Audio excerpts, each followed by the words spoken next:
मित्रों नमस्कार। जनता की आवाज़ सुधीर कुमार चैनल में आप लोगों का स्वागत है।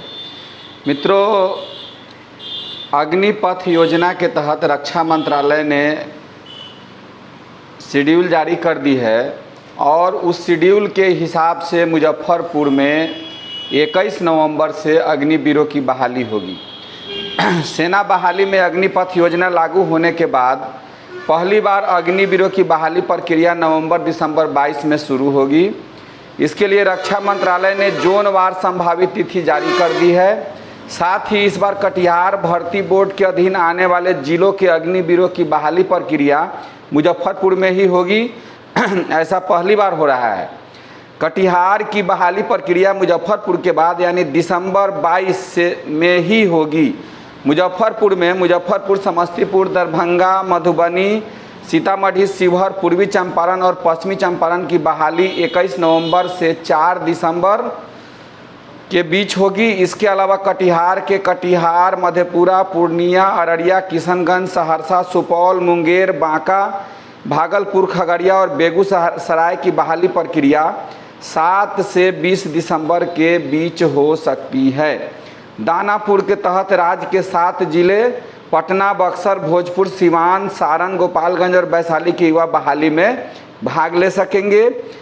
बहाली के लिए आवेदन जिनकी आयु 17.5 से 23 वर्ष होगी वे ऑनलाइन आवेदन www.joinindianarmy.nic.in पर तय तिथि पर ही कर सकते हैं। यह युवाओं के लिए खुशखबरी है जो लोग सेना में जाना चाहते हैं, जो देश के रक्षा का हिस्सा बनना चाहते हैं, जो देश की रक्षा करने की जिनके अंदर जज्बा है, वह नवंबर-दिसंबर में जो बहाली होगी वह इस प्रक्रिया में भाग लेंगे।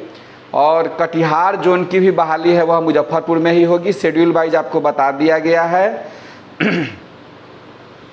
दानापुर SORTG जोन की बहाली की जो तिथि है उसके हिसाब से भर्ती बोर्ड रांची जो है भर्ती बोर्ड में है 5 से 22 सितंबर 2022 तक।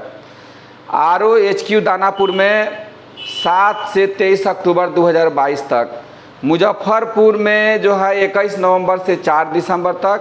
और कटिहार का भी जो है वह केंद्र मुजफ्फरपुर में ही है।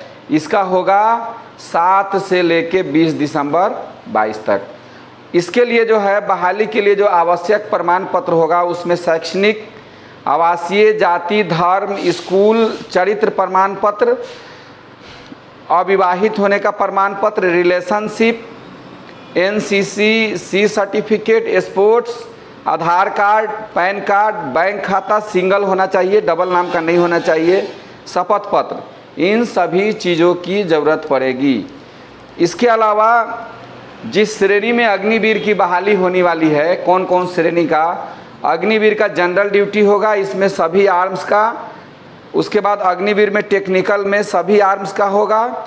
अग्निवीर क्लर्क, स्टोर कीपर सभी आर्म्स।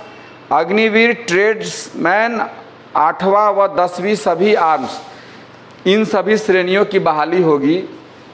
जो युवा इस प्रक्रिया में भाग लेना चाहते हैं वह अभी से तैयारी शुरू करें और माँ भारती की सेवा करने का उनको जो मौका मिल रहा है, किसी एक बहुत अच्छे एक धावक है, उनका नाम भूल रहे हैं, जो जिनके बारे में सोशल मीडिया पर वायरल भी हुआ था कि वे रोज़ दौड़ते हैं इसलिए कि उनको आर्मी में बहाली में जाना है, वो देहरादून के हैं। उन्होंने कहा था कि देश के लिए एक दिन के लिए भी अगर सैनिक बन जाऊं तो यह मेरे लिए गौरव की बात है।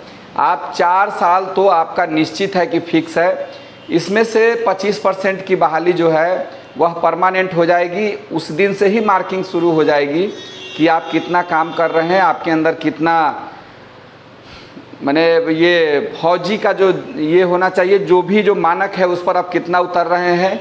बाकी 4 साल के बाद जो अग्निवीर होंगे, जो रिटायर होंगे, उनका सरकार विभिन्न जगहों पर समायोजन करेगी। पैरामिलिट्री फोर्स है उसमें भी इनके लिए स्थान रहेगा। राज्य सरकारें भी बहुत सारे घोषणा की हैं कि इतने % अग्निवीरों की मैं बहाली करूंगा। बहुत से भारत सरकार के डिपार्टमेंट हैं जिसमें अग्निवीर जाएंगे। और इसके अलावा उच्च शिक्षा प्राप्त करना जो चाहेंगे उनके लिए पैसे भी हो जाएंगे। इसके अलावा अगर वो चाहते हैं कि नहीं हम बिजनेस करें तो उनको अच्छे बिजनेस का मौका मिलेगा और उसके लिए सरकार लोन भी अच्छे ढंग से उनको मुहैया कराएगी ताकि उनके स्वर्णिम भविष्य का निर्माण हो सके। यह जानकारी मुझे मिली है पत्र पत्रिकाओं के माध्यम से, तो मैंने सोचा है कि आप लोगों को जानकारी दे दूं ताकि जो लोग अग्निवीर में भर्ती होना चाहते हैं, जो मुजफ्फरपुर, दानापुर, रांची इन सभी जगह पर प्रक्रियाओं में भाग लेना चाहते हैं, गया में इन सभी जगह के प्रक्रियाओं में भाग लेना चाहते हैं, वो भाग ले सकें। इन्हीं बातों के साथ जय हिंद।